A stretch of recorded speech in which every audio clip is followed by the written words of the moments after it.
It is so exciting that we can finally stop spending all our time talking about Donald Trump's presidency.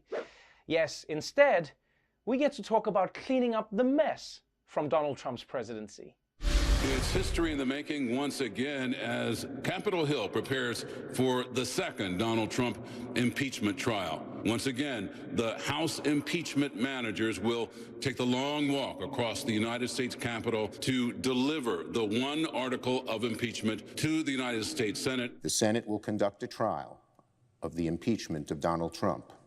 It will be a full trial. It will be a fair trial. But make no mistake, there will be a trial, and when that trial ends, senators will have to decide if they believe Donald John Trump incited the insurrection against the United States. God damn. I knew the Democrats were horny for Trump's impeachment, but that was ridiculous. And you could tell by the look on his face that Schumer knew that he had blown the entire case. He incited this erection. Oh, damn it. I guess he gets to be president again. I'm sorry, everybody. Now, Trump's team doesn't even have to present a defense. They'll just be like, yo, you guys remember when Schumer said erection? All right, guys, let's get out of here. And honestly, I can't blame them. I mean, come on, Schumer. How hard is it to not say the word erection? You can't afford to be making these kinds of rookie mistakes. You just defeated Donald Trump in a national election, and damn it. Now, the last time Donald Trump got impeached, most Republican senators said they wouldn't convict him because he hadn't done anything wrong. But after the Capitol attack, they had to admit that yes, maybe Trump actually did incite an insurrection. But they still don't want to impeach him because that will make his followers angry. And have you seen his followers? I mean, they staged an insurrection, which is why, for this impeachment trial, Republican senators have found a loophole to let them dodge the issue entirely. A chorus of criticism this morning from Republican senators ahead of former President Trump's impeachment trial. Some arguing that since Donald Trump is out of office, it's out of their hands. I think the trial is stupid. I think it's counterproductive. We already have a flaming fire in this country, and it's like taking a bunch of gasoline and pouring it on top of the fire. A trial after the president has left office is beyond the Senate's constitutional authority. I think a lot of Americans are going to think it's strange that the Senate is spending its time trying to convict and remove from office a man who left office a week ago. If you can impeach a president after they're out of office, why don't we impeach George Washington? He owned slaves. Where does this stop? Okay, first of all, I support impeaching George Washington because I don't want that guy holding office again. A slave-owning zombie as president? That's terrifying! But let's be real, man. This is one of the most ridiculous arguments ever. Trump committed crimes on his way out of the door. So what? The people just have to let it go? That policy doesn't exist anywhere else. If you get fired at Best Buy, they don't just let you steal a TV on the way out. They don't even let you take that blue shirt with you. You walk out of there naked. In fact, you can argue that you have to convict Trump because if there's no consequence for trying to overthrow the government, then every president will just try it on their way out of office. I mean, what's the worst that could happen? Sack the Capitol, boys! Oh, it didn't work? Well, I shot my shot. See you guys in 4 years, everybody. Now, saying you can't impeach Trump because then you'd have to impeach George Washington is one thing.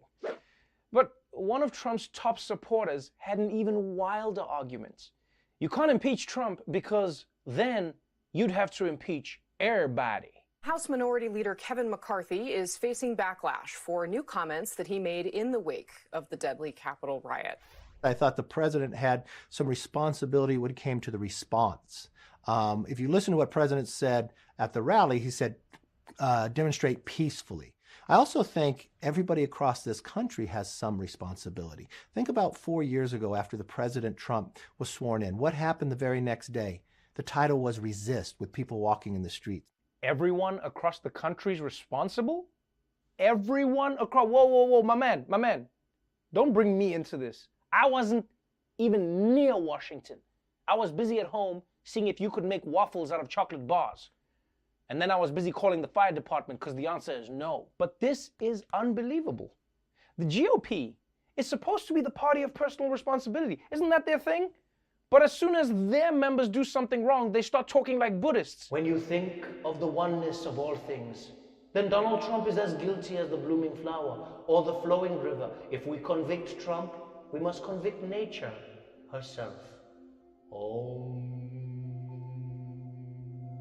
Now you might be asking, why is it so hard to find Republicans willing to hold Donald Trump responsible for his actions? Well, because it turns out that even out of office, Trump still has an incredible amount of power with Republican voters. And he's petty enough to use it against anybody who dares cross him. Washington Post reports Trump has entertained the idea of creating a third party called the Patriot Party and instructed his aides to prepare election challenges to lawmakers who crossed him in the final weeks in office, including Wyoming Republican Representative Liz Cheney, Georgia Governor Brian Kemp, Alaska Republican Senator Lisa Murkowski, and South Carolina Republican Representative Tom Rice, according to people familiar with the plans. He's still wanting to exert whatever pressure he can over the Republican senators who still, they don't control the fate of his presidency, that's now over, but they do control whether Donald Trump goes down in history as the first president or former president ever to be convicted in an impeachment trial. So I think Trump is looking for any kind of power that he can still exert over Republicans. That's right, people. Trump is threatening to form a new political party as a way to punish Republicans who betray him. And you know he's serious because he made Jared Kushner Google how to start political party. This shit is on. And by the way, it seems unfair to get to pick a name for your party like Patriot Party. Because you got to wait until everyone else picked boring words and then you just jump in like, oh, you guys are Democrats and Republicans? Cool. We'll be the explosive orgasm party. And I'll be honest, I don't actually get Donald Trump. He just left his job and he's already out here trying to form new parties and threaten senators? I thought if there's anyone who would enjoy retirement, it's Donald Trump. I mean, he's basically already been retired for the last 4 years. My man, take some time off. Enjoy Florida. Play some golf. Spend some time with your... You know what? Actually, I get it now.